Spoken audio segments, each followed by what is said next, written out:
Quero compartilhar com você nessa noite o tema O Amor Venceu. O amor venceu. Há 2000 anos atrás. O amor venceu.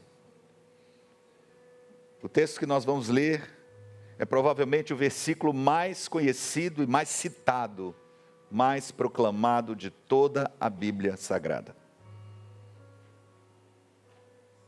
Alguém já disse que se toda a Bíblia fosse queimada e desaparecesse por completo, e apenas este versículo existisse, nele está todo o Evangelho para a salvação da humanidade. João capítulo 3, versículo 16. João 3,16.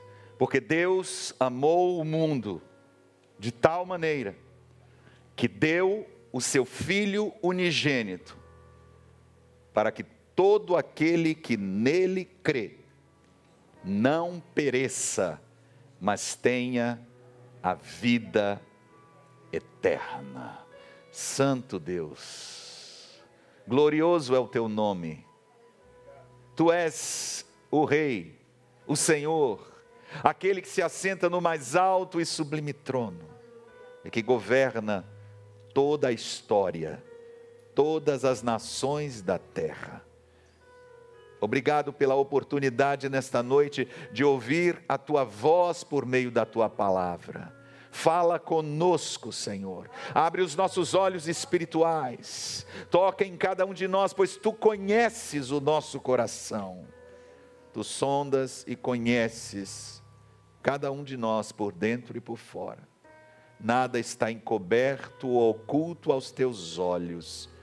Portanto, passeia neste lugar e abençoa aqueles que ouvem a tua palavra e a recebem com fé nos seus corações.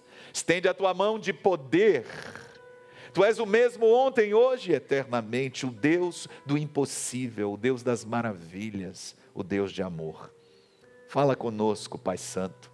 É o que nós te pedimos humildemente e com gratidão, em nome do Senhor Jesus Cristo. Amém e graças a Deus. Posso ouvir o seu amém? Vamos dar mais um aplauso ao Senhor, porque Ele é digno. Um judeu religioso, um príncipe em Israel, um governante, membro do Sinédrio, a mais alta corte, nos dias de Jesus, de juízes. Um homem que era também um fariseu, um doutor da lei, um PhD na Bíblia, na Torá, a lei de Deus. Este homem um dia procurou Jesus para uma conversa à noite. Ele marcou uma audiência com o Rabi da Galileia para conversar com ele. E o que um fariseu queria conversar com Jesus? Os fariseus eram tidos pelo povo como homens extremamente dedicados, comprometidos com a palavra. Se alguém tinha o conhecimento da verdade, com respeito à vontade de Deus naqueles dias, eram os fariseus. Por outro lado, os fariseus tinham muita raiva de Jesus, porque Jesus os condenava abertamente pela sua hipocrisia. Eles eram extremamente legalistas também. Eles gostavam de colocar sobre o povo um jugo de leis e costumes e tradições que eles mesmos não cumpriam. Jesus, portanto, os confrontava abertamente.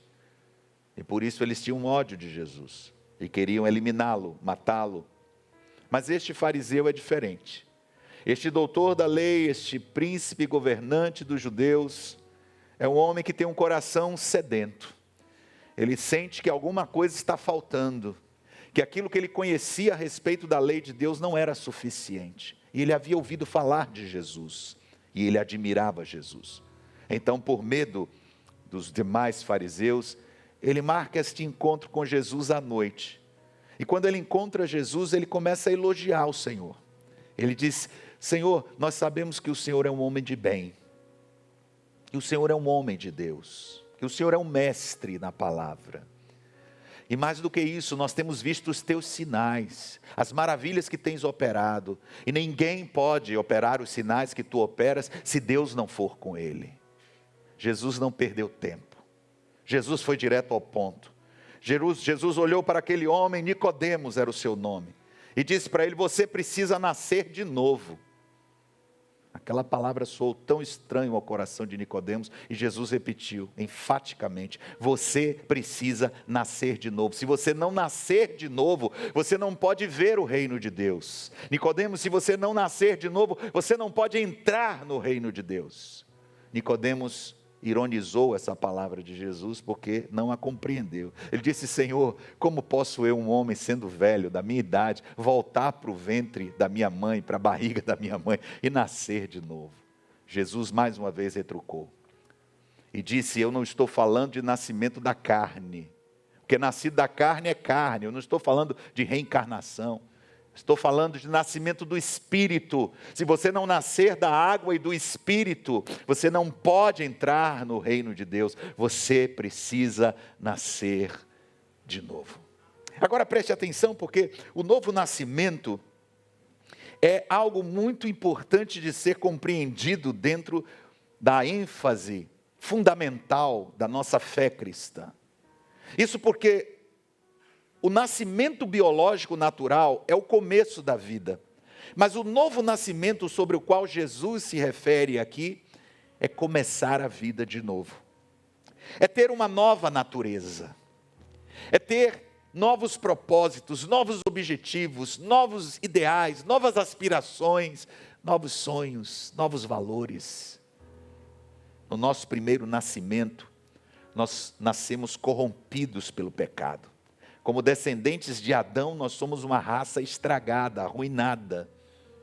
Depois da queda, o ser humano se tornou imprestável para o propósito de Deus. Portanto, nós precisamos ser transformados em novas criaturas, em uma nova criação. E nenhuma expressão mais forte poderia ter sido escolhida pelo próprio Jesus Cristo para significar esta tão grande e notável mudança que só o Espírito Santo opera no coração daquele que crê no seu caráter. Este novo nascimento vem do céu, não é obra da vontade do ser humano nem de quem quer que seja. E a inclinação deste novo nascimento é para o céu e não para as coisas deste mundo.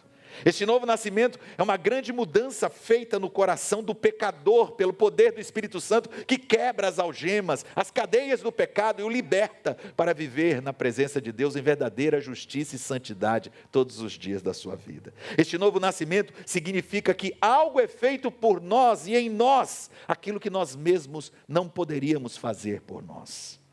Este novo nascimento significa também que algo está errado conosco. E nós precisamos reconhecer isto, senão é impossível que alguém experimente este nascimento sobrenatural. Algo está errado conosco, e é somente por meio do novo nascimento que começa uma nova vida que durará para sempre, até a eternidade. Nós não deveríamos nos maravilhar com esta palavra de Jesus a Nicodemos, afinal de contas, quando consideramos a santidade de Deus e a depravação da nossa natureza caída e a felicidade que nos é proposta pelo Evangelho da Graça, não acharíamos estranho que tanta ênfase tenha sido colocada pelo mestre dos mestres quando ele conversou com aquele fariseu naquela noite. Se alguém menospreza a enfermidade do pecado ou o método de cura providenciado por Jesus Cristo em seus próprios termos, a sua ruína será grande e recairá sobre a sua própria cabeça. Isto porque a salvação é individual.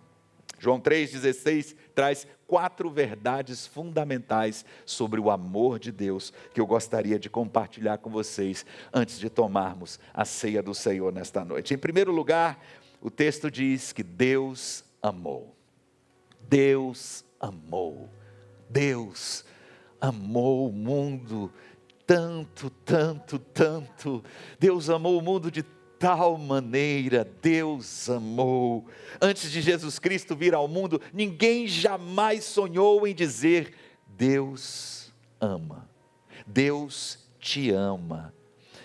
Alguns dos salmistas e profetas do Antigo Testamento tiveram apenas um vislumbre desta verdade e a expressaram nos seus salmos e nas suas profecias, falando a respeito da benignidade, da bondade, da fidelidade, da longanimidade e da misericórdia do Senhor.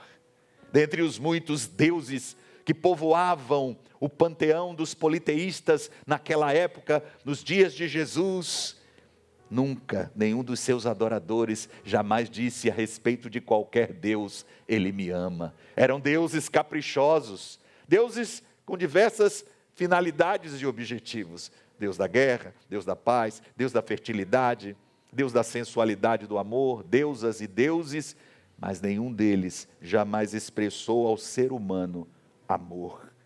E embora essa mensagem seja praticamente incrível, nós já nos habituamos com ela.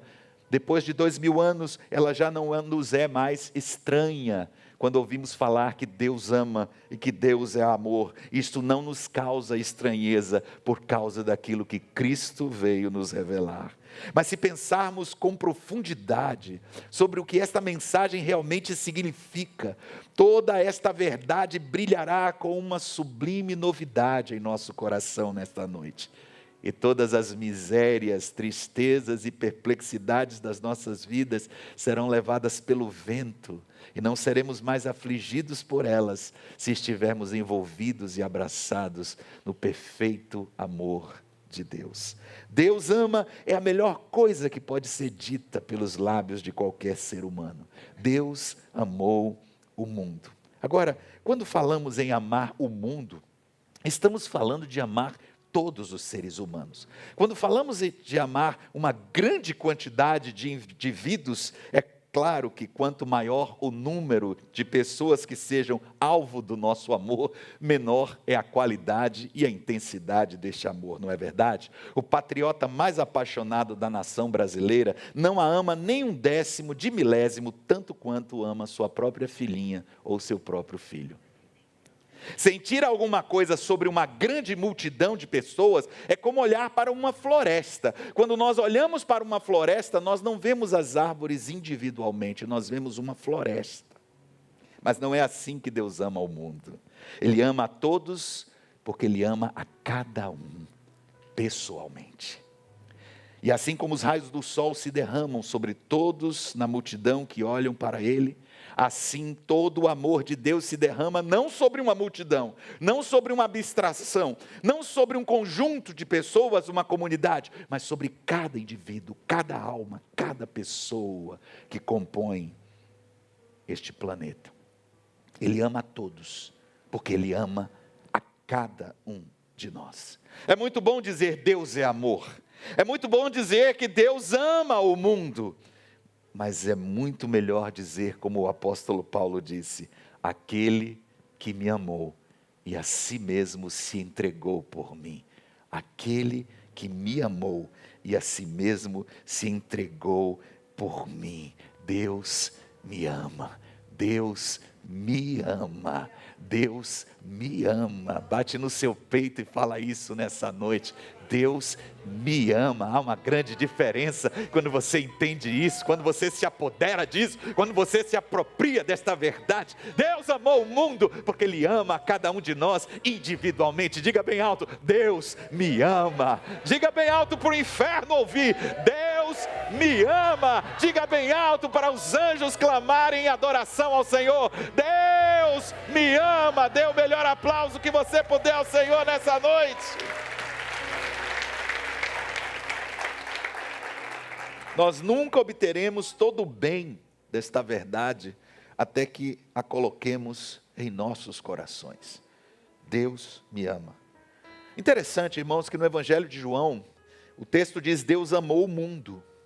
E o mundo não significa apenas os seres humanos, significa pecadores. Deus não apenas amou os seres humanos, mas amou os seres humanos pecadores. Homens e mulheres separados dele. Homens e mulheres que se tornaram inimigos de Deus. Homens e mulheres que estavam completamente destituídos da glória de Deus por causa do pecado. E a grande e abençoada verdade ensinada nesse pequeno versículo é a seguinte: por mais que eu possa me afastar de Deus, eu não posso afastá-lo de mim. E por menos que eu me importe com Ele, por menos que eu o ame, por menos que eu pense nele, isso não fará a mínima diferença quanto ao fato de que Ele me ama e Ele continuará me amando sempre com amor fiel. Aleluia. O amor ocupa o primeiro lugar na declaração de João 3,16. Deus amou o mundo de tal maneira. Aleluia. Mas não é exatamente por isso que 75% da população brasileira não crê em Jesus? Eles simplesmente não confiam no amor. E nós muitas vezes, como cristãos, damos razão para que os outros pensem que o amor altruísta, o amor incondicional, o amor sacrificial do Senhor não passa de um conto de fadas. Quando dizemos sim, às vezes o que estamos dizendo é talvez. Quando dizemos sim, as chances são maiores de que o casamento nunca chegue até que a morte nos separe. Nosso amor faz promessas que simplesmente não cumprimos. Não admira que as pessoas não creiam mais neste motivo que a Bíblia apresenta, pelo qual Deus enviou o Salvador do mundo. Deus amou o mundo. Elas simplesmente não confiam no amor. Mas eu estou aqui nesta noite para lhe dizer que este amor de Deus existe e é real. Eu estou aqui nesta noite para lhe dizer que este amor de Deus é real e Ele o oferece a todos. É um amor que nunca vai te deixar e é um amor que sempre te receberá de volta. Este é o amor fiel do Senhor. O amor de Deus é real. O seu amor altruísta, o seu amor incondicional, o seu amor sacrificial é melhor do que todos os amores de todos os contos de fadas juntos. Este amor é o amor de Deus por você. Onde quer que você esteja, não importa o quanto você tenha virado as costas para este amor, Ele ainda diz: eu nunca te deixarei e eu sempre vou te receber de volta. Este é o amor fiel do Senhor. Aplauda Ele mais uma vez, porque eu não sei como explicar esse amor. Oh Deus, ajuda-me. Eu não sei como pregar, eu não sei como falar. Como eu gostaria de abrir o seu entendimento nessa noite, para que você pudesse sair daqui se sentindo a pessoa mais amada do universo, porque é assim que Deus te ama. Deus amou, Deus amou, Deus amou. E em segundo lugar, o texto diz que Deus entregou. Deus amou tanto, tanto, tanto que Ele deu. Mas o que Ele deu? Ou melhor, a pergunta deveria ser: quem Ele deu? E a Bíblia responde: o seu único filho. O seu filho unigênito. A palavra no original grego, monogenes. Monogenes, o filho monogenético de Deus, o único filho de Deus, tem um relacionamento especial com o Pai. Isso porque nós fomos criados à imagem e semelhança de Deus. No momento do Gênesis, da criação de todas as coisas, Deus, o Pai, o Filho e o Espírito Santo se reuniram e após povoarem este planeta com todas as espécies de animais, criaturas, eles disseram: vamos fazer o ser humano a nossa imagem e semelhança. E assim nós fomos criados por Deus. Mas Jesus não foi criado. A Bíblia diz que o Filho de Deus foi gerado no seio do Pai. Por isso Ele é eterno. Por isso Ele é o Filho de Deus. Ele é o verbo da vida. Ele é a palavra de Deus. Ele é o próprio Deus. Ele é o Filho unigênito do Pai. O Filho único. E Deus deu o seu Filho ao mundo com um propósito. O propósito eterno de Deus sempre foi ter uma família de muitos filhos semelhantes a Jesus, seu Filho unigênito, para a sua glória. O desejo do coração do Pai era que Jesus se tornasse o primogênito entre muitos irmãos. E isso aconteceu depois da obra da cruz. O Evangelho de João diz que Jesus veio para o que era seu e os seus não o receberam. Deus deu uma oferta a este mundo. Deus entregou o seu Filho unigênito como uma oferta ao mundo. Ele vem oferecendo luz e vida, mas o mundo não compreende, o mundo recusa-se a recebê-lo. Mas a todos quantos o receberam, a saber, os que creram no seu nome, deu-lhes o poder de se tornarem filhos de Deus. Quantos filhos de Deus temos aqui nessa noite? Deem um glória ao Senhor e aplauda ao Deus que nos transformou de pecadores em filhos amados. Jesus é o presente de Deus para mim e para você. Mas como pode ser isso, bispo? Como crer em Jesus pode me salvar? Porque Deus enviou seu Filho como sacrifício expiatório pelos nossos pecados. Ouça isto. Deus enviou seu Filho, e há uma outra expressão na Bíblia, como propiciação pelos nossos pecados. O que significa isso? O que um sacrifício expiatório faz? Ele é um sacrifício substitutivo, ele assume o seu lugar e remove os seus pecados. Por isso Deus não apenas entregou Jesus ao mundo, mas também o entregou à cruz, para morrer em sacrifício pelos nossos pecados. Nós gostamos de nos concentrar no fato de que Deus amou tanto o mundo. Mas o verdadeiro meio da salvação é a oferta que veio através do fato de que Deus entregou. Ele não apenas amou, ele entregou o que tinha de melhor, o seu único Filho. Porventura haverá maior amor do que este? Este é o cerne do Evangelho. Não, Deus é amor. Deus é amor é uma verdade preciosa, mas não afirma nenhum ato divino para a nossa redenção. Deus amou o mundo de tal maneira que deu seu Filho. Isto sim é a salvação que o Evangelho nos apresenta. Jesus veio ao mundo que o rejeitou para morrer na cruz, para que eu e você não tivéssemos que morrer pelo castigo dos nossos pecados. Este é o verdadeiro Evangelho. Deus entregou o seu único Filho para morrer pelos nossos pecados. Algumas pessoas dizem que quando pregamos que Cristo morreu pelos nossos pecados, para que a ira de Deus não caísse sobre os homens, que esta pregação é uma pregação imoral. Porque ela significa dizer que Cristo veio e só assim Deus amou. Alguns chegam a dizer que o Deus do Antigo Testamento é diferente do Novo Testamento. O Deus do Antigo Testamento é um Deus iracundo, é um Deus que se ira, é um Deus de justiça, de juízo, um Deus que pune, um Deus que castiga, um Deus malvado. Mas o Deus do Novo Testamento que Jesus veio ensinar é completamente outro. É um Deus de amor, de compaixão. Meu querido amigo, nada está mais longe da verdade do que isto. Não foi a morte de Cristo que impediu Deus de odiar e ficar irado pelos nossos pecados. Foi o amor de Deus que determinou a morte de Cristo. Será que você compreende a diferença? Será que você consegue entender o que eu estou dizendo? A doutrina da expiação estabelece o amor de Deus. A Bíblia diz que Deus prova o seu amor para conosco, em que Cristo morreu por nós quando nós ainda éramos pecadores. Ele não esperou que eu e você fizéssemos alguma coisa para então agir em nosso favor. Ele amou e Ele entregou. Ele amou e Ele deu. Ele tanto amou que Ele oferece a mim e a você o seu Filho na cruz do Calvário. Deus não apenas enviou o seu Filho, mas muito mais ternamente, maravilhosamente, amorosamente, entregou o seu Filho. E o sacrifício foi aumentado exponencialmente, justamente pelo fato de que era o seu único Filho. Lembre-se do pai Abraão. A Bíblia diz que o Senhor disse: Abraão, vai ao altar no monte e sacrifica ali o seu filho amado Isaque, o filho do seu coração, o filho que você tanto ama. Sacrifica-o a mim no lugar que eu te mostrarei.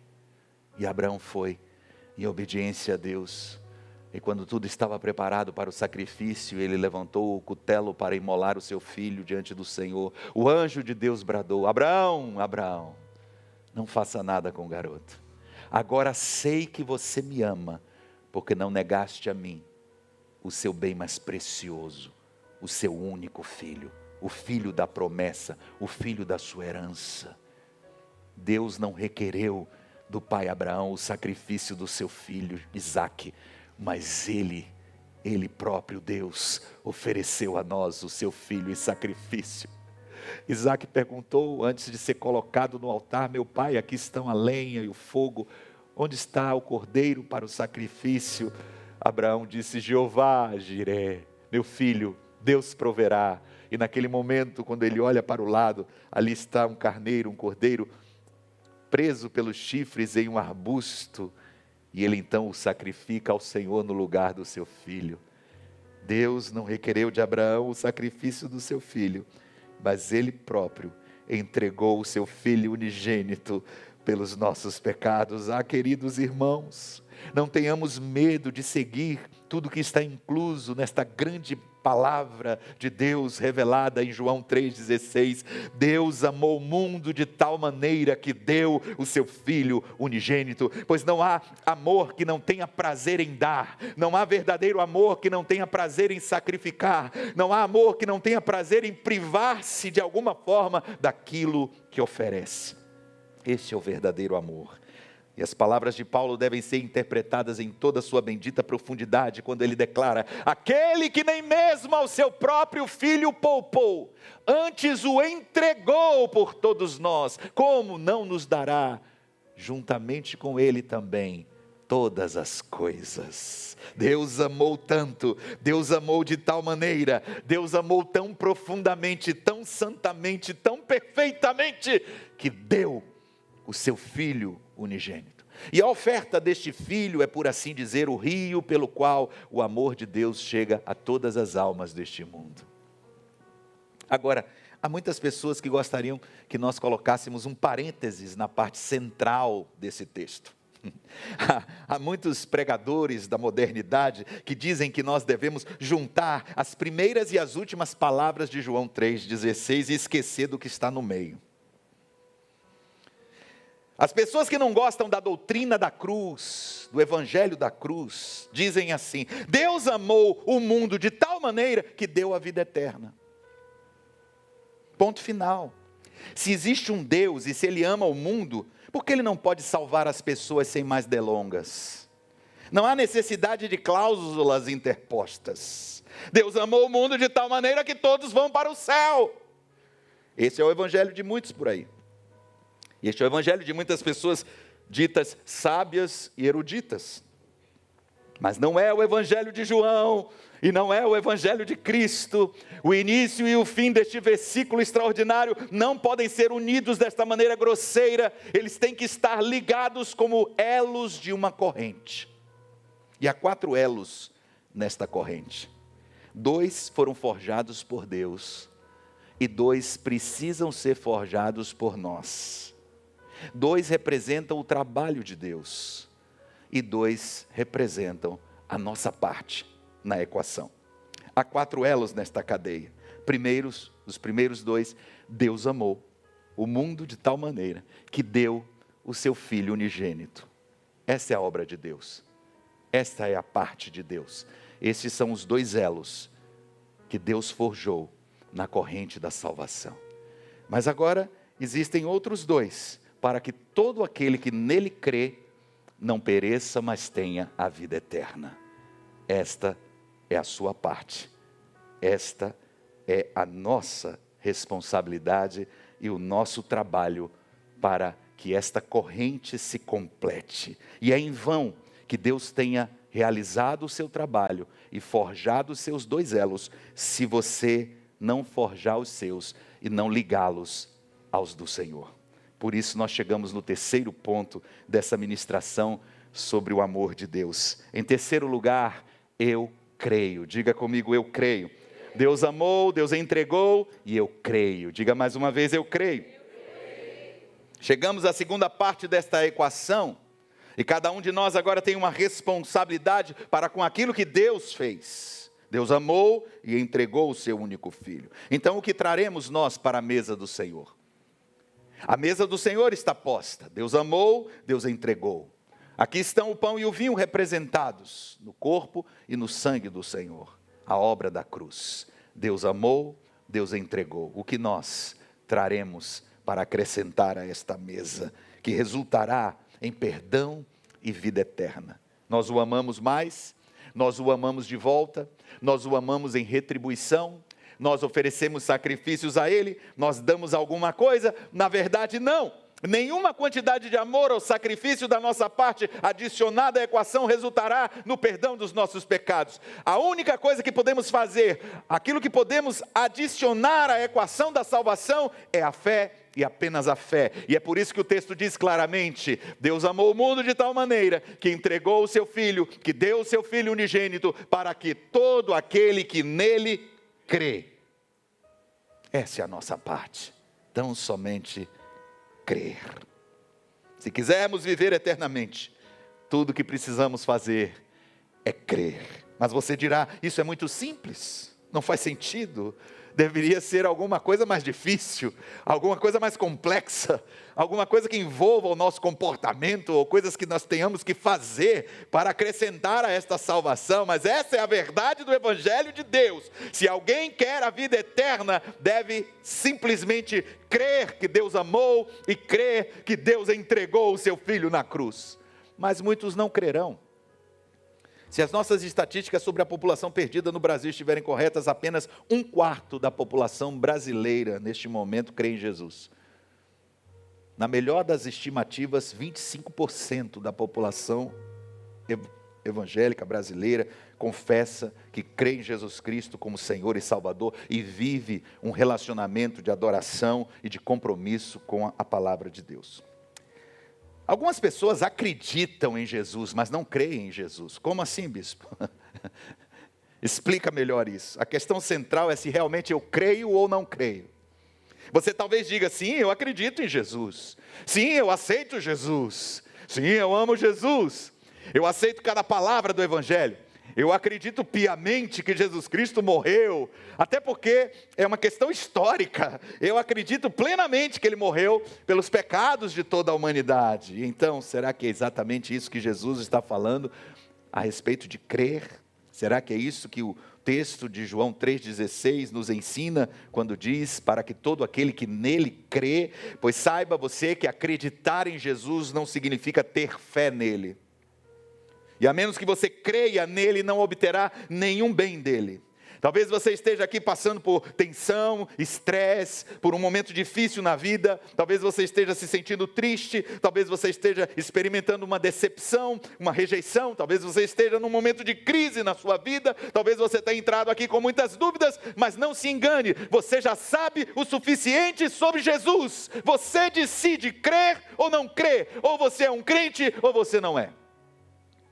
Alguns permanecem frequentando a igreja por muitos e muitos e muitos cultos, sempre ouvindo as mesmas palavras, sempre ouvindo os mesmos apelos, sempre ouvindo os mesmos desafios, mas nunca tomam uma decisão. Preferem permanecer no nível do conhecimento superficial do que saltar para o nível da fé que diz: eu creio, eu me apodero e me aproprio de toda a verdade do Evangelho para a minha salvação. Ou você o reconhece como Senhor e Deus, ou apenas acredita nele. Houve um discípulo de Jesus que acreditava em Jesus, o seu nome era Tomé. Depois que Jesus ressuscitou e apareceu aos seus apóstolos, Tomé não estava quando Jesus apareceu a eles ressuscitado.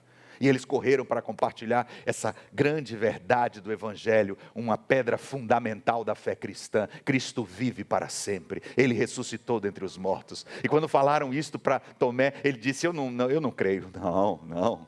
Vocês estão dizendo aí, é muito louco, é muito difícil.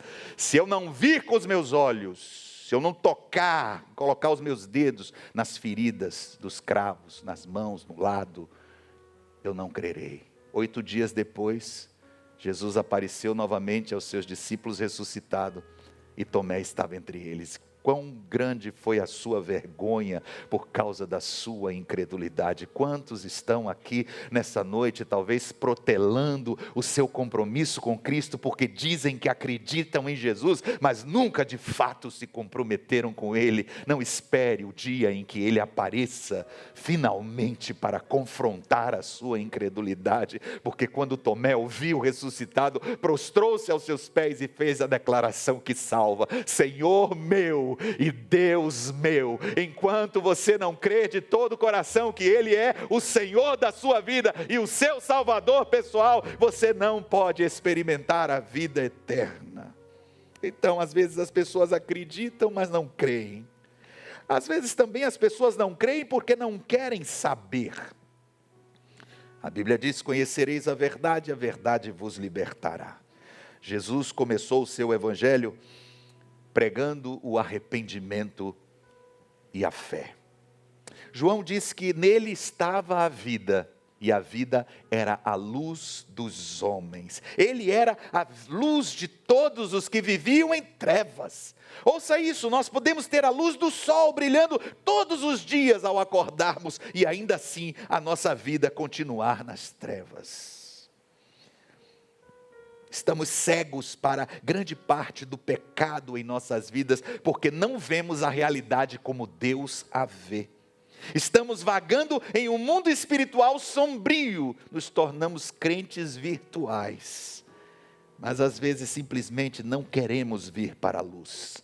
Não queremos caminhar em direção à luz de Jesus Cristo, porque a luz do Senhor é tão pura, tão brilhante, tão poderosa, que expõe o pecado pelo que ele realmente é. E nós não queremos ver, não queremos nos sentir culpados pelo peso do pecado miserável que tanto amamos e não queremos deixar. E esta é a razão porque muitos continuam vindo aos cultos sem jamais tomarem a decisão de receber a Cristo como Senhor em seus corações, porque estão tão miseravelmente apegados aos seus pecados que não querem deixar as trevas e vir para a luz. João diz que as pessoas amaram mais as trevas do que a luz. Como isso é possível? Elas se apegaram mais às trevas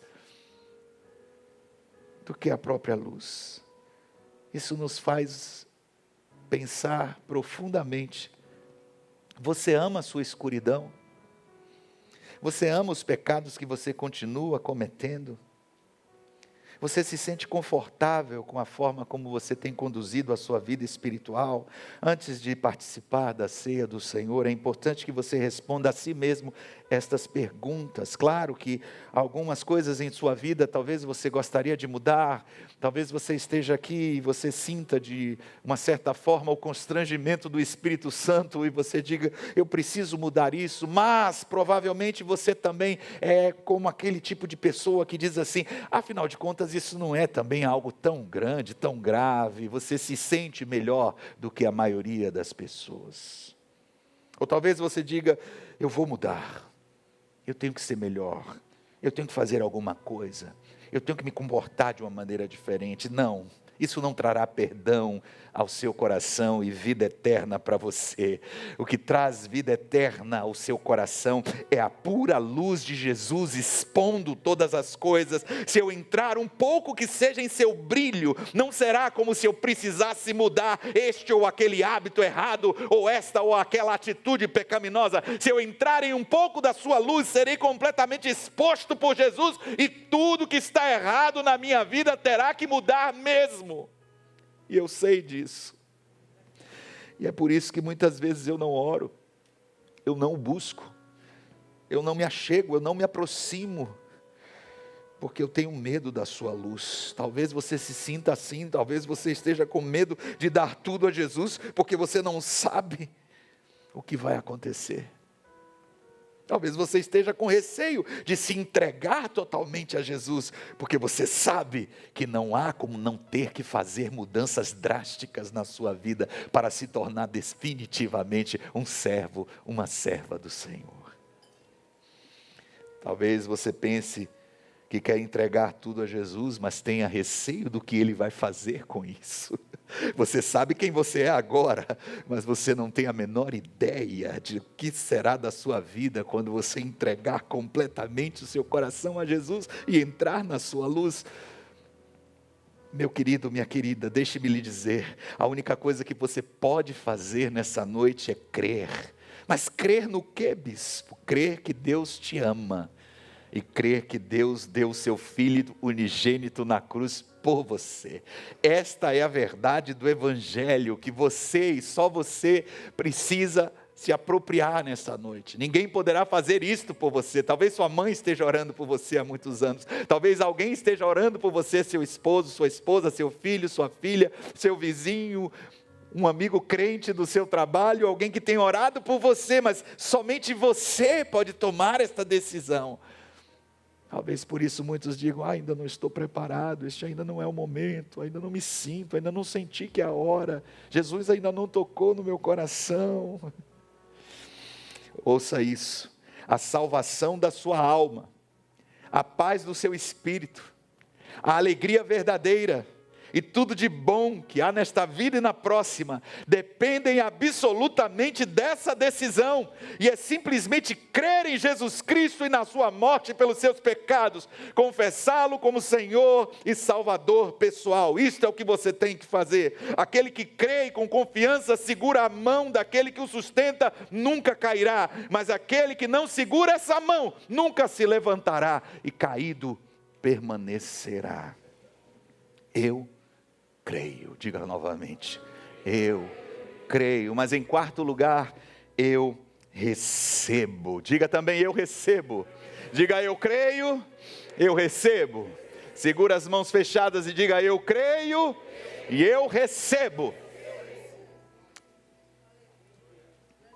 Fala para a pessoa que está do seu lado, você tem que viver para ir para o céu.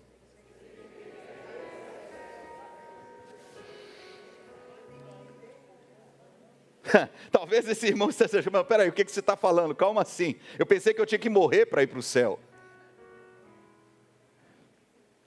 Não é a morte que leva você para o céu, é exatamente o oposto. Cada um de nós nasce em um mundo de morte. Para alguém entrar no céu, ele ou ela precisa ter a vida, e a vida que só Cristo dá. Por isso o texto diz, Deus amou o mundo de tal maneira, que deu o seu Filho unigênito, para que todo aquele que nele crê, não pereça, mas tenha a vida eterna. A vida eterna é prometida a todos que creem no Filho unigênito. Caso contrário, você já está condenado a perecer com todos os demais incrédulos. Amados, nós já temos a morte. O estado natural do ser humano é a morte espiritual.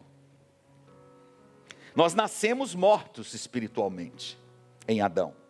Efésios no capítulo 2, versículo 1, o apóstolo Paulo diz que nós estávamos mortos em nossos delitos e pecados. O capítulo 4 da mesma carta de Paulo diz que nós estávamos separados da vida de Deus pela ignorância que havia em nós. Os seres humanos não precisam esperar até a morte para perecer. Estão mortos enquanto vivem. E quando vierem a morrer, o perecer, que é condenação e ruína na eternidade, irá apenas tornar visível em outra condição de existência na eternidade, o que é fato hoje. Estamos mortos até que encontramos a vida em Cristo Jesus. O que João 3,16 significa então? Basicamente isso. Se cremos, vivemos. Diga comigo, se cremos, vivemos. Se cremos, vivemos. Se cremos, vivemos. Caso contrário, continuamos a não ter vida. Mas a vida eterna, aqui descrita em João 3,16, é mais do que mera existência. O que você sente com seus sentidos físicos, o que você enxerga, o que você ouve, o seu paladar, o seu olfato, o que você pode sentir com suas mãos, o seu toque, o que você veste, o que você segura com suas mãos, tudo isso existe, mas não tem vida em si mesmo. A vida que Deus oferece em Cristo não é mera existência, é muito mais. É vida para sempre, vida eterna, é vida que começa aqui e agora. Você não precisa esperar morrer ou chegar do outro lado, ela começa aqui e agora, e é uma vida abundante. A vida eterna é mais do que existência. Existe uma vida natural e existe uma vida espiritual. Muitos continuam vivendo a vida natural, a vida biológica, mas estão mortos e entrarão em condenação quando passarem desta vida para a próxima existência. Existe uma morte espiritual. Todos nós vamos experimentar a morte biológica, com exceção daqueles que estiverem vivos no arrebatamento.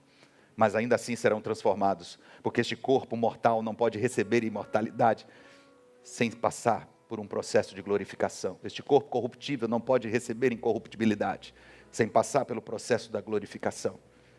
De fato, todos nós precisamos morrer de alguma forma. Como descendentes de Adão, nós precisamos experimentar a morte natural. Esta é a sentença do pecado. Mas você não precisa experimentar a morte espiritual, porque a morte espiritual significa eterna separação de Deus. Querido, bendito seja Deus, você pode ter a vida eterna antes de morrer. Você pode tê-la agora, e só há uma maneira para que você possa obtê-la: apoderar-se daquele que é a própria vida. Quando você tiver Jesus em seu coração, então você terá a vida eterna aqui e agora, e para sempre. Por que João 3,16 é tão relevante? E eu queria concluir com esta reflexão. Existe uma expressão neste versículo que é uma das maiores provas deste amor sobre o qual estamos meditando nessa noite e que venceu há 2000 anos atrás. Deus amou o mundo de tal maneira que deu o seu Filho unigênito para que todo aquele que nele crê não pereça, mas tenha a vida eterna. Todo aquele.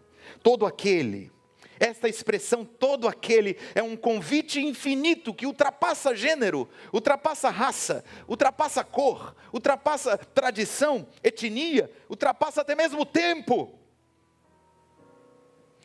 Para quem quer que fosse, no primeiro século da era cristã, no início de tudo, que ouvisse esta declaração de João 3,16, para que todo aquele que nele crê, sabia que fazia parte da multidão de todo aquele que nele crê, porque agora tinha a oportunidade de encontrar Jesus e de conhecê-lo. Durante a reforma protestante, mais do que nunca, irmãos nossos perceberam que eles também eram aqueles sobre quem Deus estava falando neste versículo em João 3,16, para que todo aquele que nele crê, porque é somente pela fé e somente pela graça que somos salvos.